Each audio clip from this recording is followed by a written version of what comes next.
Good evening, everybody. Welcome to Slooh. This is Paige Godfrey here with you tonight for my Intro to Astro course. It is a day earlier than normal. I appreciate your flexibility and you joining me anyway. Tonight, we are going to dive into the Milky Way. So if you've noticed a little bit of a pattern in these weekly conversations that we have, I've been moving outward from our solar system, first our Earth, Sun, Moon system, outward through the solar system. Now we're getting into the Milky Way, and this is on the way to getting out to deep, deep space. So tonight we're going to talk all about the Milky Way, and I'm going to screen share with you. Here we go. I'm screen sharing with you over at slooh.com, so if you're watching in the Space Situation Room, you'll be able to see my screen and exactly what I'm doing and follow along. So right now, my screen is just on slooh.com. We are in the Canary 2 telescope. The telescopes are online tonight. We have great weather, so this is wonderful. So this is the Canary 2 wide field, and it's not looking at anything in particular to the show tonight. I was just flipping around the telescopes before I started this, so I thought I would share it with you. And now I'm popping over to the Canary 3 deep sky, which is looking at an open cluster in the constellation Taurus. But I have a couple missions set up for a little bit later that we will take a look at as we get to talking. But first, let us dive into the Milky Way. So when we look up at the night sky, if we're in a very dark place, we can see a milky river of light. This is the center of the galaxy. Our solar system is located in one of our galaxy's outer spiral arms. And from here, we have the vantage point of looking in on the center.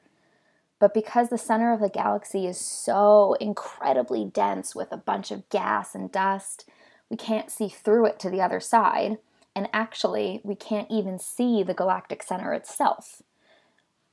This area in the galaxy center is called a bulge, and you can see, so this image here is the Milky Way from 5,000 meters up. So this is an APOD, which is a NASA Astro picture of the day.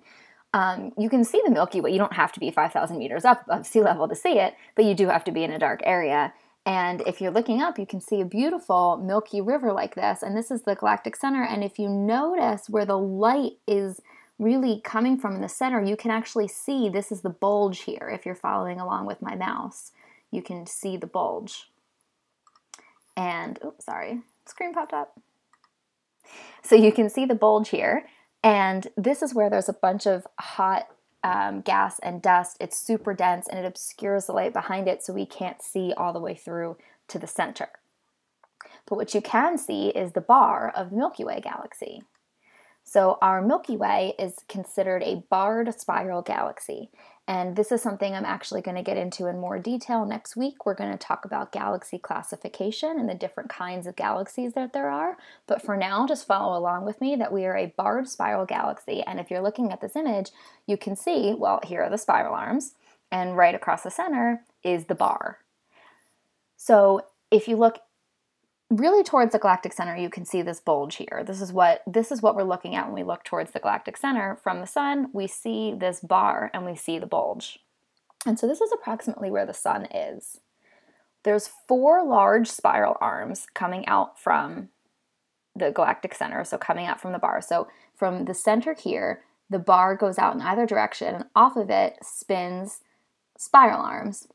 And there's 4 large ones. And then there's a couple smaller ones called spurs. We're located in one of the smaller spurs, known as the Orion Arm. We're about 30,000 light years from the galactic center, and about 20 light years above the plane of the galaxy. So the galaxy is a disc-like shape, so you can imagine it is much, much wider in diameter than it is thick. So that's why it's disc-like, and along the plane, we're about 20 light years above the plane. So the plane does have a thickness to it. The solar system's plane, so the plane that our solar system orbits on, so our planets orbit the sun, and they orbit along the plane around the sun. This is actually tipped about 63 degrees with respect to the plane of the galaxy. So we're not flat. I think if you think, like, put your hands out in front of you and lay them flat, if your left hand is the galaxy and your right hand is a solar system, tip your right hand so that your fingers or your palm, whichever way you want to go, move almost to 90 degrees, not all the way because it's about 63, but it's definitely more than 45 degrees. It's in between 45 and 90. And that's our inclination compared to the plane of the galaxy. So we're moving along these spiral arms and we're moving almost sideways if you think about it. It's not a big deal though, because the size of the solar system is so much smaller than the size of the galaxy in relation that the galaxy structure actually has no impact on the orientation of a solar system. Not just our solar system, any solar system. The galaxy is so immensely large compared to us, and our structure and our plane inclination and all of our orbital motion has really nothing to do with the galaxy structure. It just has to do with how the solar system formed and in what way that original molecular gas cloud collapsed. Older stars in the Milky Way are found to be distributed spherically in the galactic halo, meaning that it's likely the galaxy had a spherical shape to start. So what do I mean when I talk about the galactic halo? Around the galaxy is some extra gas and dust and stars in a halo form. And this is where we find older stars. So what this would mean is that the younger stars that are forming in the spiral arms in the disk are evidence that originally the galaxy was probably a sphere, which is why the older stars are still out in that halo above the disk. But then it started to get heavier and the material in the galaxy started spinning, which resulted in the spiral arms that we see. So if you actually think about this, the solar system model that we talked about when a star forms and the planets form around it, we have a molecular gas cloud and it collapses under gravity and it starts to rotate to conserve angular momentum and the star forms. You can kind of think of the galaxy forming in a similar way. It's not exactly the same way, but if it was a sphere in the beginning and it started creating all these stars and all this mass and got heavier, it would have collapsed a little bit under its weight and then rotating, and it rotated out into these spiral arms. There's a lot of beautiful simulations that model galactic formation. You could probably find them all over the internet. I have a couple I'll show you in a little bit. But because of the way that this formed, the Milky Way rotates about itself. The solar system travels at an average speed of 500,000 miles per hour around the Milky Way. So we are rotating around these spiral arms at 500,000 miles per hour. But even at how fast we're going, the solar system would take about 200 million years to travel all the way around the Milky Way. To go all the way around one time, it would be about 230 actually million years to get all the way around. That's how big the galaxy is. And actually, so we're not also just traveling, like not every star and solar system, etc., travels flat in the plane. Sometimes they travel above and below the plane, kind of if you can follow the way my mouse is moving like a wave. They go above the plane and then they dip through the plane and back up again. So the motion isn't super straightforward. It's a little chaotic, but it does follow in the similar rotation around the spiral arms. So the disk of our Milky Way is about 100,000 light years across and about 1,000 light years thick. Surrounding it is this halo of hot gas, and this halo, like I said, it extends above and below the disk of the Milky Way, goes on for hundreds of thousands of light years. So it's much larger than the galaxy itself, what we consider to be the galaxy itself. It's still part of the galaxy. But our disk is 100,000 light years across here, and then only 1,000 light years in thickness. And if you recall, our solar system is about 20 light years above the plane. So we're pretty close to the center of the plane of the thickness of the galaxy. Here is a simulation. I said there were really awesome ones online. Here's one of them for the formation of a galaxy similar to the Milky Way. I really want us to watch this. I'm going to mute it just in case the sound is loud. So if you're watching along here, we'll watch it twice and I'll narrate the second time.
Okay, I'm going to speed it up just a little bit so we get closer to the end.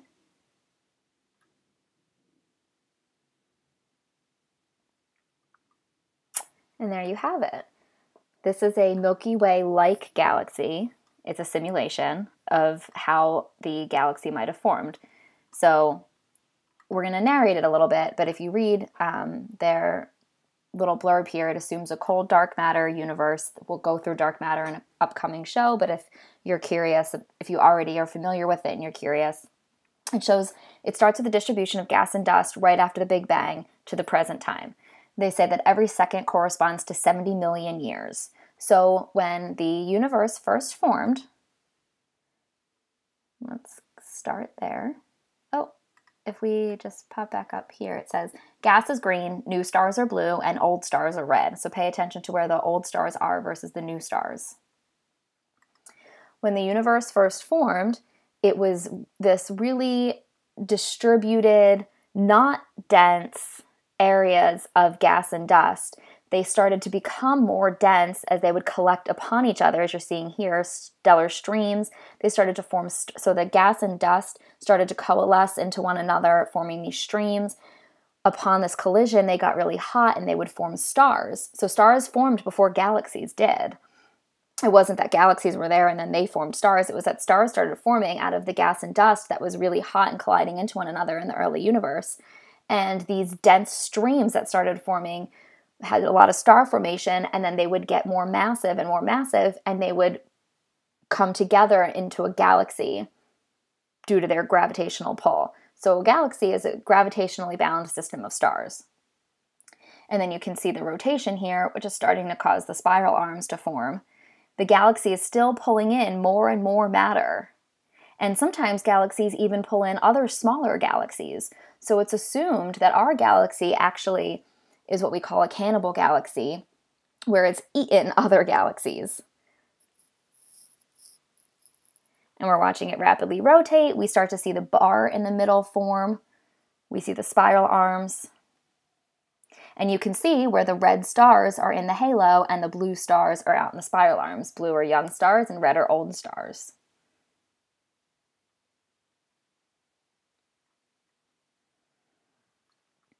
And I will stop it there. So this halo that surrounds the Milky Way, it's estimated to be about as massive as all of the stars in the Milky Way combined. And it actually also rotates a little bit more slowly than the galaxy rotates itself.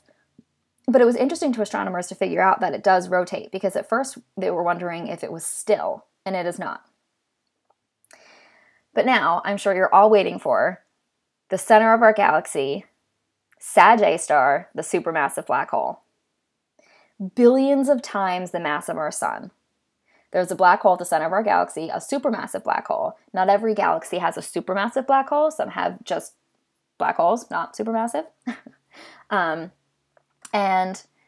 it's at the center of our galaxy. You can't see it if we look back at the view of the Milky Way that we have. Of course, we can't even see to the center, like I mentioned, but you certainly can't see a black hole. That's the whole point. But astronomers know that it's there because they can see the gravitational effects that the black hole has on the orbits of stars near it. So imagine this super, super dense black hole and all of these stars around it. Now, some matter is going to get pulled into the black hole, and some matter is just going to be distorted. The orbits of these stars are able to be watched and calculated, and when they don't follow a path that we expect, we can see that they're moving because there's some dense object in the middle of them. And it turns out that it's a black hole, and it turns out that it's thought that most, if not all, galaxies will have a black hole at the center. So why that's there isn't fully constrained yet. It has going to have something to do with the way that the stars, when they were in their star-forming regions and they started colliding with one another and gravitationally pulling into these galaxies, where did the black hole come from?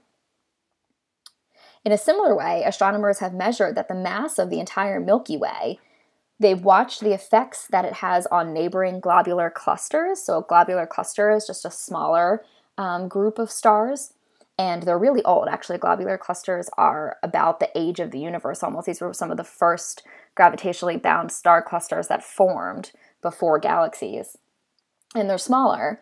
And so if they didn't collide and to become a bigger galaxy, then they stayed small. And some of the neighboring ones, we can watch the effects that our galaxy has on these globular clusters that are out in the big galactic halo. And we can measure the mass of the Milky Way from how it gravitationally affects the globular clusters. So the mass of the Milky Way is estimated to be between 400 and 800 billion times the mass of our sun. Hundreds of billions of times the mass of the sun. It's so incredible. Our galaxy contains over 200 billion stars. And actually, it's still producing more than 7 stars per year on average. Back in the late 1920s, as the latest, I mean, way before this even, but even as of 1920s, astronomers thought that all of the stars in the universe were contained inside of the Milky Way. So one fact I always like to point out is when you look up at the sky with the naked eye, the only stars that you see, the only stars we ever see are in our Milky Way. They're in the galaxy. But back before the 1920s, astronomers thought that all the stars in the entire universe were contained inside of the Milky Way. They didn't know that our Milky Way was one particular galaxy. It wasn't until Edwin Hubble discovered a special star called a Cepheid variable. Cepheid variables, so some stars are called variable stars, and there's different kinds of variable stars depending on how variable they are. But what varies with them is their brightness. So when we look at a variable star, instead of it just putting off a consistent amount of brightness, it varies, it almost pulsates. Our sun is actually a variable star. If you've heard of the 11-year solar activity cycle, where every 11 years our solar activity peaks and then it dims. So our sun is a variable star because the solar activity is directly related to how bright our sun looks. So I'm just flipping back to Slooh here while I'm chatting, but I have a couple missions coming up in a little bit.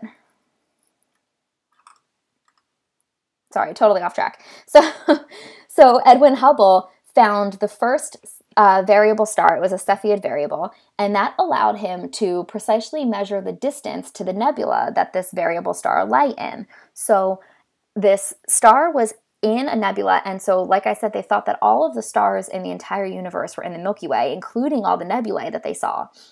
But when he saw this variable star pulsating, he was able to use the pulsating feature of the star to determine its distance. And then he realized how far away the star actually was and that it was way outside of the Milky Way, which then told astronomers that we may not be the only galaxy, that there are things outside of the Milky Way galaxy.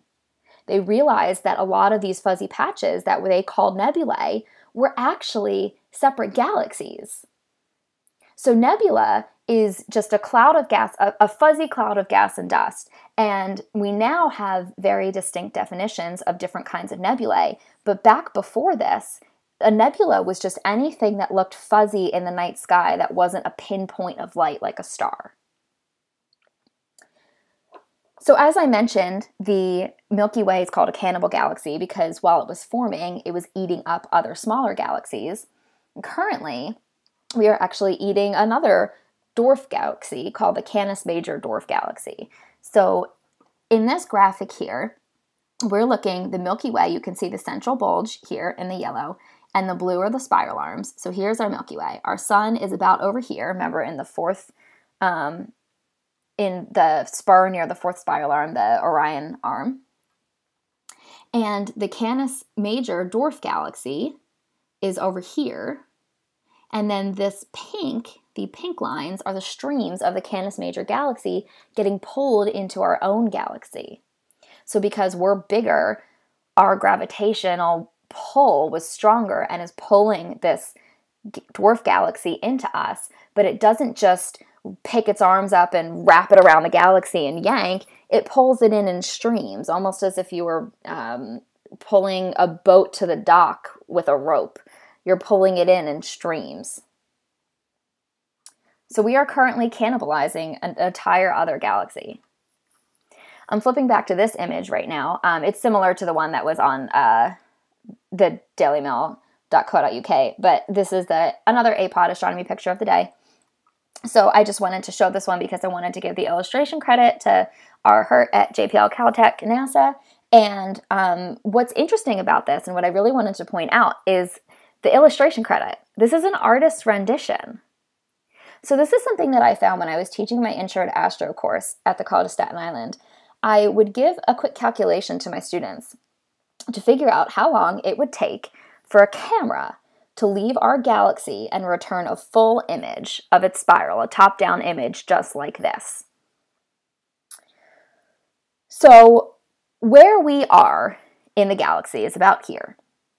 We are about 23,000 light years from the nearest edge if we were to go long ways. That wouldn't make the most sense. Since the disk of the galaxy is only about 1,000 light years thick, the shortest way out would be up or down.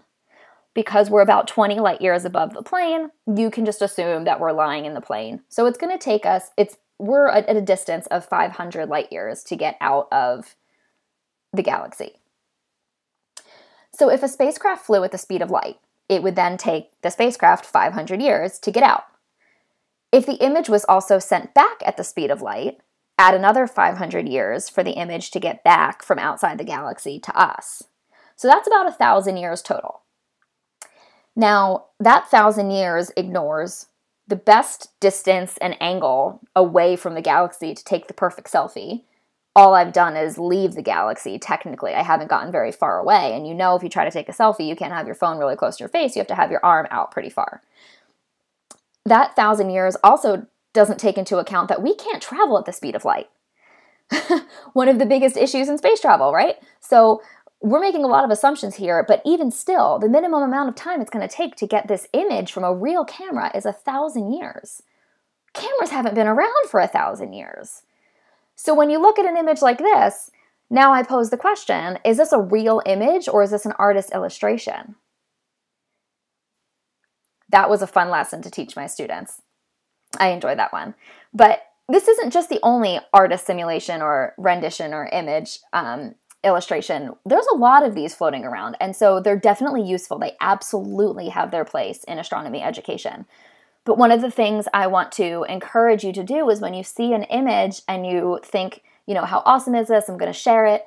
Make sure you look at the credit and see, is it an actual image taken with a camera or is it an artist's rendition? Because then the education is a little bit different. Something I learned, interestingly, I was just at the AAS conference 2 weeks ago, and I sat in on a talk about science visualization. And one of the things that they mentioned was how artist renditions are so useful in education, but similar to images, even real images, they can be very limiting. And one of the examples that they gave was, think about exoplanets.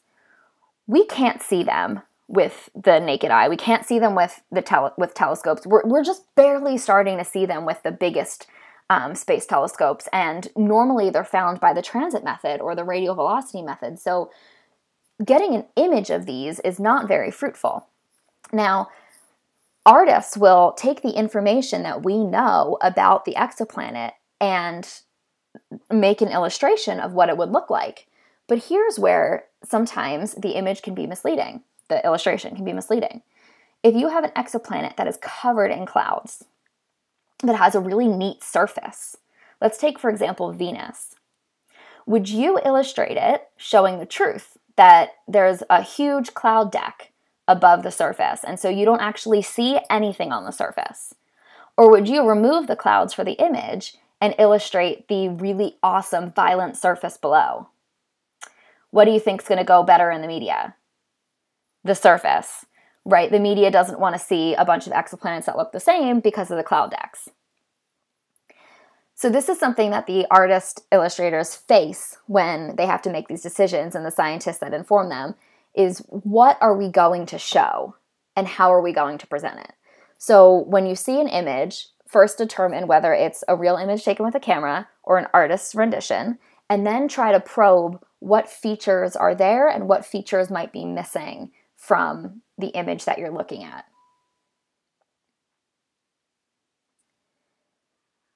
If we move on back to the cannibalism and collisions, I've called this conveniently a crash course on the Milky Way tonight. Hint, hint. The Andromeda Galaxy The Andromeda Galaxy is actually really important to the study of our own Milky Way because it's so close to us and it's very similar to us. And so it's something that we can study from the outside. So how I mentioned we can't take a selfie of our own Milky Way, we can take a picture of Andromeda and actually study what's going on inside. It's one of the most distant objects in the sky that you can see with the naked eye, actually. It's a spiral galaxy, and compared to our 200 billion stars, it actually has 1 trillion stars. But even though it has way more stars, it's actually less massive than our Milky Way because it's thought to contain less dark matter than our Milky Way does. So dark matter, as I mentioned earlier, is something that we're going to go over in a few weeks. But it makes up for some of the mass in galaxies that we can't see. And so even though a galaxy can have more stars, which are visible, it can have less dark matter, which is massive and contributes to the mass of the galaxy, but isn't visible. Andromeda is only 2.5 million light years away.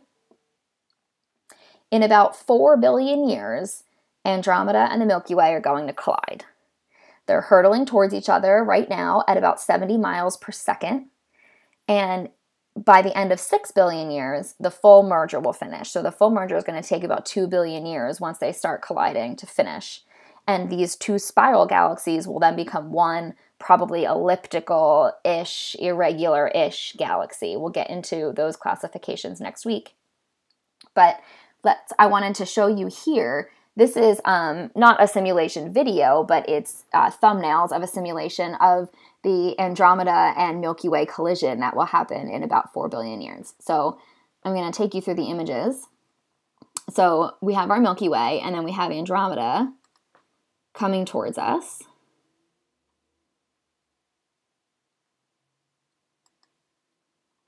I might go a little bit quickly until we get to the... Here we go. We have the disk of the approaching Andromeda galaxy, which is getting noticeably larger and larger in our night sky. So we're going to see it coming at us. Andromeda starts to get stretched out because the gravitational pull of our galaxy and Andromeda's, we also start to get warped. So if you look at Andromeda being tidally pulled, but if you look at our bar at the center of our galaxy, it is no longer straight. It is now warped.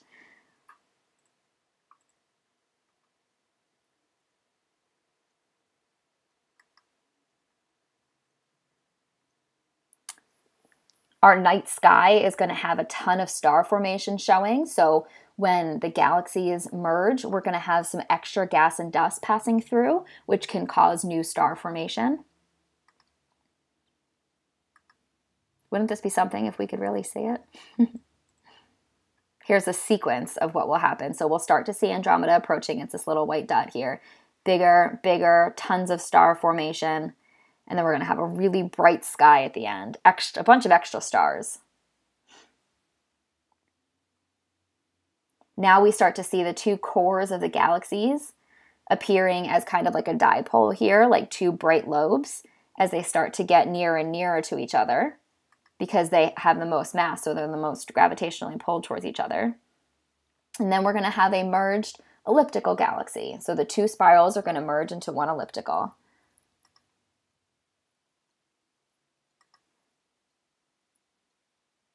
Collision scenario. Andromeda and the Milky Way, 4 billion years. And here's our little tiny sun. I want to go back to the thumbnails as I wrap up so that you can really see. Here we go. This is my favorite. So 4 billion years from now, though, you don't really have much to worry about because by that point, so there's two reasons you don't have anything to worry about. The chances of another star colliding with our sun while the merger happens are incredibly, incredibly slim. So even though a merger appears to be very violent, the stars are actually so spaced out that we would probably get off just fine. Nothing would probably interfere with our solar system. The chances are very small. On the other hand, we're going to have nothing to worry about because the Earth won't be here. So the sun is about halfway through its lifetime. And in about 4 million years, it's going to puff up into a red giant. And then after it puffs up, it's going to engulf the Earth and pretty much singe us into no longer being. And then the sun, I mean, it might get tossed out of, its normal orbit in the Milky Way. So I'm talking about how the sun is moving around the spiral arms. So in 4 billion years, Andromeda is going to collide with the Earth, but with the Milky Way. But in 4 billion years, less than 4 billion years, because the age of the sun is already 4.5 billion years, and it's over halfway through its lifetime, it's going to have exploded, and it will pull our Earth into itself. We will burn up, and then the sun will probably get kicked out of where it's actually orbiting in the galaxy right now. But if we weren't burned up first, then we would probably have been fine. So if you follow along tonight at Slooh, I have a couple missions set up. So here's one of them. Here's a nebula. This is not my mission, but some of the missions going on tonight are relevant. So if we look at some of the nebulae, so this is what they were talking about when they looked up at the night sky and they saw all of these pinpoints of light and then these fuzzy things, and they just called them nebulae without actually knowing what they were. And this is where, not this particular one, but this is where Edwin Hubble found a Cepheid variable star and determined its distance.